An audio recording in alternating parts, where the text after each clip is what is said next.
So just coming back to that child that you mentioned that had the difficulties in school and in class and had an ADHD sort of diagnosis being given to them, and then they obviously got better. I find that quite incredible, but of course there is a lot of research out there to show that. I often sort of say to my patients about if they do have this high palate, it's almost like if you imagine a two-story house where you've got the ground floor but the ceiling's very high, but there's not much room in the upper floor. And that the upper floor in this case, of course, is the nasal passages and the airway in there.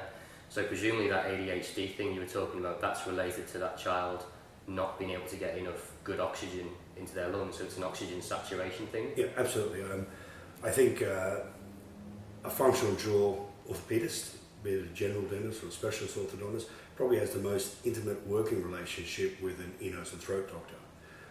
And the reason for that, we are dealing below the palate, they're dealing above the palate. They can clear the plumbing, such as large adenoids, such as deviated nasal septums, etc. But they can't do anything to change the nasal volume related to the size or the position of the upper jaw.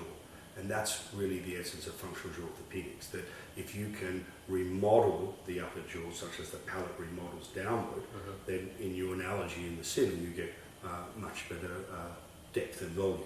Sure. And when it comes to a number of disorders, attention deficit disorder is one. You know what it's like, we all have young children.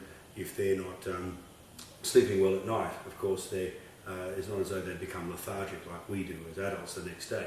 A young child who hasn't slept well actually starts jumping around and becomes very hyperactive. And so it's very nice for those kids to be sort of labelled as just being attention deficit. And unfortunately, some of the medication they're given actually has a reverse effect because it worsens the condition.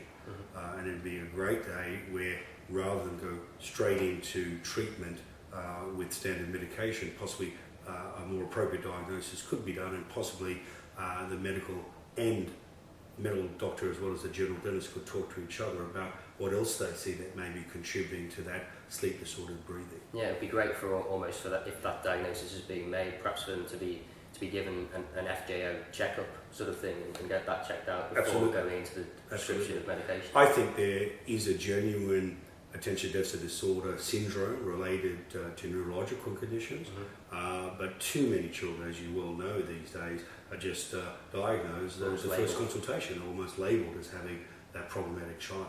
And it's all related back, I feel, to having an adequate airway, which helps you to sleep well at night, be rested and perform well the next day. Sure.